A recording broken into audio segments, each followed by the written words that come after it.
تاریخ کی دنیا میں کئی ایسے بادشاہ گزرے ہیں جن کی حکمرانی جدوجہد اور مشکلات سے بھری ہوئی تھی۔ انہی میں سے ایک نام مغلیہ بادشاہ ہمایوں کا ہے، جو مغل سلطنت کے بانی بابر کے بیٹے اور دوسرے مغل بادشاہ تھے۔ ہمایوں کی زندگی مشکلات، جلا وطنی اور آخرکار دوبارہ فتح حاصل کرنے کی داستان ہے، جو مغل تاریخ کا ایک اہم باب ہے۔ ہمایوں 1508 میں کابل میں پیدا ہوئے۔ ان کا پورا نام نصیر الدین محمد ہمایوں تھا۔ وہ بابر کے سب سے بڑے بیٹے تھے اور اپنے والد کی طرح ایک جنگجو، عالم اور صاحب بصیرت حکمران تھے۔ بابر نے اپنی وفات سے قبل ہمایوں کو اپنا جانشین مقرر کیا تھا اور 1530 میں ہمایوں نے مغل سلطنت کی باغ دوڑ سنبھالی۔ بابر کی وفات کے بعد ہمایوں کو ایک وسیع سلطنت وراثت میں ملی، جو شمالی ہندوستان، افغانستان اور موجودہ پاکستان کے کئی علاقوں پر مشتمل تھی، لیکن ان کی حکومت کے آغاز میں انہیں کئی چیلنجز کا سامنا کرنا پڑا۔ مغل سلطنت کی بنیادیں ابھی مضبوط نہیں تھیں اور کئی مقامی حکمران مغل اقتدار کو ختم کرنے کے لیے تیار تھے۔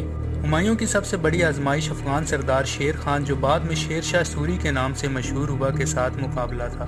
1539 میں چوسا کی جنگ میں ہمایوں کو شکست کا سامنا کرنا پڑا، اور اس کے بعد 1540 میں کنوج کی جنگ میں بھی وہ شیر شاہ سوری کے ہاتھوں شکست کھا گئے۔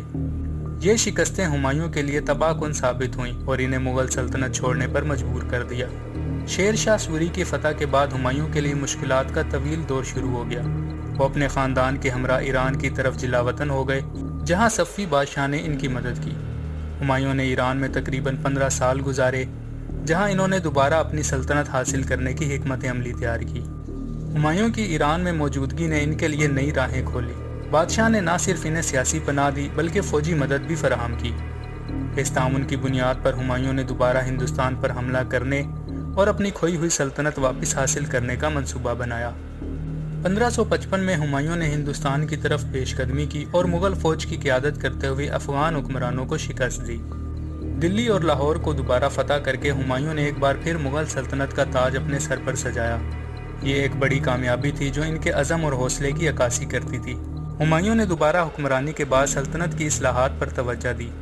انہوں نے عدلیہ کے نظام میں تبدیلیاں کی، زرعی پیداوار کو بہتر بنانے کے لیے اقدامات کیے اور شاہی دربار کو منظم کیا۔ ان کے دور میں علم و ادب کو بھی فروغ حاصل ہوا اور کئی مشہور فارسی اور اردو شعراء ان کے دربار میں منسلک رہے۔ ہمایوں کا خاص تعلق ان کی اہلیہ حمیدہ بانو بیگم اور ان کے بیٹے اکبر سے تھا، جو بعد میں ایک عظیم مغل بادشاہ بنے۔ ہمایوں کی زندگی کے آخری ایام میں ان کا سب سے بڑا مقصد اپنے بیٹے کے لیے ایک مضبوط سلطنت چھوڑنا تھا۔ ہمایوں کی زندگی کا اختتام ایک افسوسناک حادثے سے ہوا۔ 1556 میں جب وہ اپنے کتب خانہ کی سیڑھیوں سے اتر رہے تھے تو وہ گر گئے اور چند دن بعد ان کی وفات ہو گئی۔ ان کی موت کے بعد ان کے بیٹے اکبر نے مغل سلطنت کی بھاگ دوڑ سنبھالی اور اسے تاریخ کی سب سے طاقتور سلطنتوں میں سے ایک بنا دیا۔ ہمایوں کی قبر دلی میں واقع ہے، جو مغلیہ فن تعمیر کا ایک شاندار نمونہ ہے۔ یہ مقبرہ نہ صرف ان کی زندگی کی یادگار ہے بلکہ مغل فن تعمیر کی ابتدائی جھلک بھی پیش کرتا ہے، جس کے بعد ہندوستان میں فن تعمیر کی روایت کو ایک نیا رنگ دیا۔ مغلیہ بادشاہ ہمایوں کی زندگی ہمیں یہ سکھاتی ہے کہ مشکلات اور ناکامی کے باوجود عزم اور ہمت سے کامیابی حاصل کی جا سکتی ہے۔ ان کی جلا وطنی اور پھر دوبارہ فتح کی داستان ایک ایسی حکایت ہے جو ہمیشہ تاریخ کے شائقین کو متاثر کرتی رہے گی۔